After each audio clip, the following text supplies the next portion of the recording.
Your eyes are going to be opened when you learn where many of our prescription and over-the-counter medicines are made. Hint, they're made in China.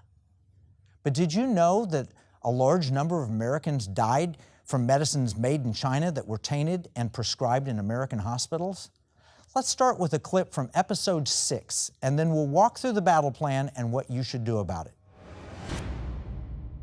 Well, you open your book with a story about heparin, and you describe how the drug thinner heparin is something that we basically have lost control of. Can you tell us about that? Sure. There's a commonly used medicine in hospitals and kidney dialysis centers, and it's called heparin, and it's a blood thinner. And 10 years ago, suddenly there were cases popping up of people getting sick. And it turns out that this was a deliberately contaminated drug that got into the legal supply chain in this country. It was deliberately contaminated for economic reasons in China. And up to 250 deaths were reported to the U.S. Food and Drug Administration. And that's probably an underestimate, because a bad drug is very hard to trace to show cause and effect. So the number of injuries and deaths from this is probably much, much higher. Well, later in the book, you contrast the FDA inspection of plants from China versus the FDA inspection of plants in the United States. Would you tell us about that? Sure. It's an unlevel playing field for manufacturers here and manufacturers in China. One of the biggest differences is that the FDA is required, when it goes into a plant in another country, usually it just can't walk in. It has to give advance notice to the manufacturer and also to the government. And that's 4 to 6 weeks advance notice. Whereas here in the United States, the FDA can walk in on Monday morning and spend a week or two inspecting a plant. That's very different.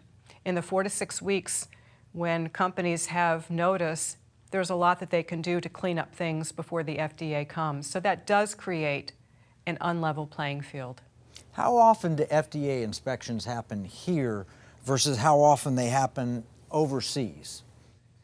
For many years, the FDA inspected Western plants much more than they did plants in China.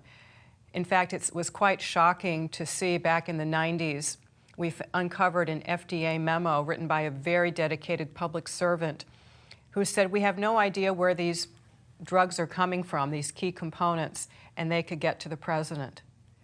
So for about 20 years, we had a strongly deregulated environment. But after people died from this contaminated blood thinner that we talked about, finally Congress and the White House got together, and there were stronger inspection standards and also resources and authority for the FDA to go more frequently into plants in China. But again, those inspections are just not the same. Moreover, China has withheld visas. They've made it really hard for the FDA to do its job on behalf of the American public. They've withheld visas for FDA employees that were stationed by the FDA in China, at least intended to be there, but they held those up for several years, even though the United States is buying millions and millions of dollars of drug products from that country. Okay, so we hear the problem. Let's walk through the economic battle plan and what we should do about it. This is a battle plan from episode 6. The first thing you're going to notice is the quick graphic recap of the episode. That means you don't have to take notes. You can just download the battle plan. Second, on page 3, I want to turn to page 3, we talk about country of origin labeling legislation. Did you know that failed in the past, where Congress was going to mandate that prescription manufacturers explain where the drugs are being made? We should revive that bill. Third, we give you talking points. Let's turn to page 10 here.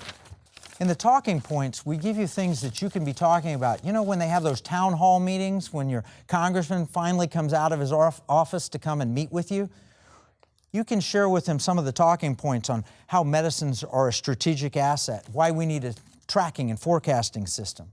But then on page 11, we give you action steps for your life. What can you do? One of the most important is we give you a website you can go to learn about the ingredients in your medicines and where they're made.